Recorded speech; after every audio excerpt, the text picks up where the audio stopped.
हाँ, अब देखो जो आपकी वितान बुक है हिंदी के अंदर, देखो मैं आपके लिए छोटे छोटे ऐसे एफर्ट्स लाता रहता हूँ। ये छोटे छोटे प्रयास जो मेरे हैं वो सिर्फ आप ही के लिए हैं। और फिर भी अगर आप नहीं सोचते हो, बताओ आपका फ्यूचर है, मुझे टेंशन होती है कि नहीं यार कुछ ना कुछ नया करें, कुछ ऐसा कुछ ला के दूँ आपको कि ईजिली मार्क्स लाएं। क्योंकि देखो होता क्या है, स्मार्ट स्टडी है ना, वो हमेशा बहुत लोगों से आपको आगे कर देगा, ठीक है। लेकिन स्मार्ट स्टडी कुछ सिस्टम होते हैं वो आपको अभी नहीं पता, उनको मैं बताता रहता हूँ। और ये जो वितान में 15 मार्क्स की वितान है, 15 नंबर बिल्कुल ईजिली लाए जा सकते हैं। लेकिन अगर आप मुश्किल तरीके से पढ़ोगे, पूरी को पढ़ने रटने बैठ जाओगे तो फिर नहीं। 4 चैप्टर आपके इस बुक के अंदर है, 3 इस बार आ रहे हैं, ठीक है। लेकिन मैं चारों के बारे में बता देता हूँ कैसे कैसे क्वेश्चन आएंगे। 15 नंबर की ये 15 मार्क्स की ये हैं, जिसमें 3 क्वेश्चन 3 मार्क्स के आएंगे, 3 लघुतरात्मक होंगे, जिसमें आपको आंसर मुश्किल से 7-8 लाइन के अंदर एक क्वेश्चन आंसर देना होता है। लेकिन उसमें भी 2 टेक्निक है। कैसे कि जैसे 3 क्वेश्चन आए 3 के, लेकिन उसमें ऐसा होता है एक क्वेश्चन ऐसा आ जाएगा जिसमें 3 छोटे छोटे दे देगा 1 मार्क्स के। वो इसलिए मैंने आपके लिए क्या किया है कि एक टेस्ट बनाया है, पूरी बात को समझना, 80 नंबर का, 80 मार्क्स का, ठीक है। इस 80 मार्क्स के टेस्ट में आपको करना है क्या, एक बार तो आप अपने मन से टेस्ट देना उसको, आपके कितने मार्क्स आते हैं वो कमेंट करके बताना। उसके बाद उसमें जितने भी इंपॉर्टेंट क्वेश्चन है वो सारे इंपॉर्टेंट क्वेश्चन है, उन क्वेश्चन को एग्जाम टाइम में फिर से देख लेना, या फिर उसको एक बार पढ़िए तुरंत टेस्ट दे देना। अगर ये 80 में से 80 नंबर ले आए आप तो 15 नंबर आपके पक्के। कैसे, इन 9 नंबर के लिए बता रहा हूँ। 6 नंबर तो लिख के दे दिए मैंने, ये देखो ये लिख के दे दिए। 6 मार्क्स आएगा आपको, निबंधात्मक प्रश्न आएगा एक बड़ा, जिसके अंदर आपको 15 से 20 लाइनों में आंसर लिखना है 6 नंबर का। वो तो मैंने लिख दिया, इनसे बाहर जा ही नहीं सकता। कैसे कि आपके पास चैप्टर है 4, भारतीय कलाओं वाला जो चैप्टर है, भारतीय कलाएं, इसके अंदर से निबंधात्मक आएगा, आना पड़ेगा, ठीक है, आना ही पड़ेगा, ये तय है। और 2 निबंधात्मक आपके आएंगे, 2 में से 1 करना है। इसलिए अब तो प्रिंट है, ये छप गया है मान लो।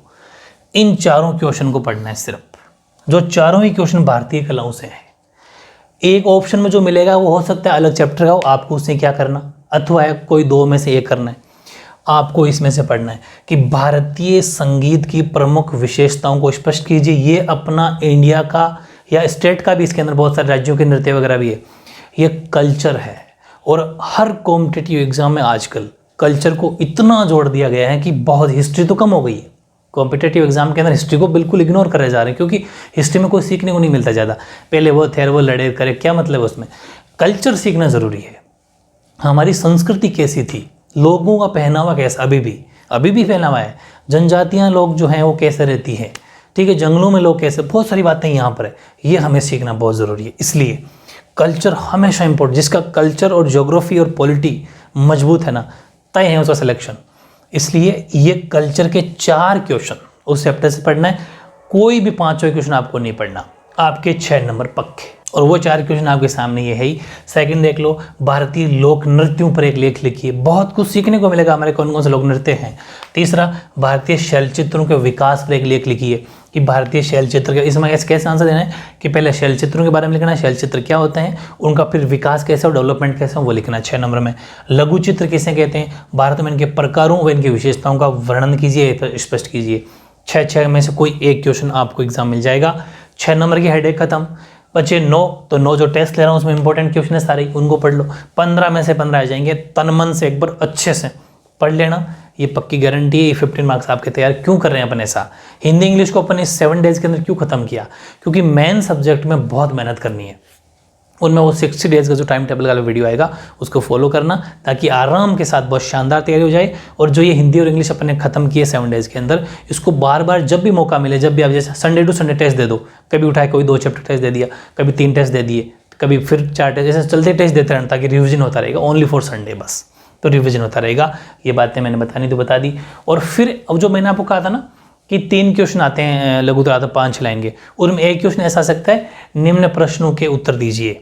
उसमें कोई ऑब्जेक्टिव आ सकता है, जो मैंने आपको टेस्ट में ऐड कर दिया, छोटे एबेसेदा वाले क्वेश्चन आ सकते हैं, या फिर कोई राइटर का नाम भी आ सकता है। हो सकता है कोई 3 लाइन दे दी, 4 लाइन दे दी और कह दिया कि इसके, या फिर चैप्टर का नाम ही दे सकते हैं कि जैसे राजस्थान की रजत बूंदे इसका लेखक कौन है, तो वो भी याद करना है। तो कोई मुश्किल नहीं है, बड़ी ईजी है, आप इजीली इसको याद कर लोगे। तो इस भारतीय कलाओं का तो कोई राइटर है नहीं, है तो अपने नॉलेज के लिए दिया चैप्टर, इन्होंने बहुत शानदार चीज़ करी है। ये चैप्टर देख के आपको बहुत कुछ सीख मिलेगी इससे।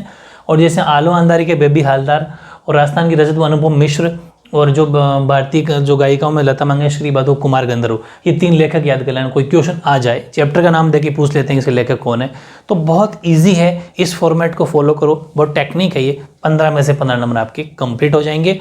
इसी तरह से अब ध्यान रखना, ये वीडियो मैंने इसीलिए पहले बनाया है क्योंकि अब तुरंत बहुत बड़ा टेस्ट आ रहा है 80 नंबर का, जो कम से कम 3 घंटे प्लस का टाइम लगेगा आपको, ठीक है। 3 घंटे का टेस्ट है ये, 3 आवर्स।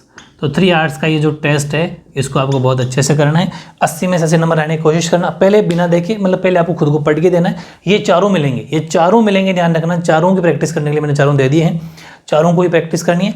छोटे वाले देखना है, बाकी चैप्टर से मैंने हालांकि एक चैप्टर से लता मंगेशकर से पे बड़ा क्वेश्चन दिया है, तो आपको लगे तो कर लेना, वैसे कोई मोस्ट ज़्यादा वो है नहीं, लेकिन उसका छोटा क्या बता जाए इसलिए वो दे दिया।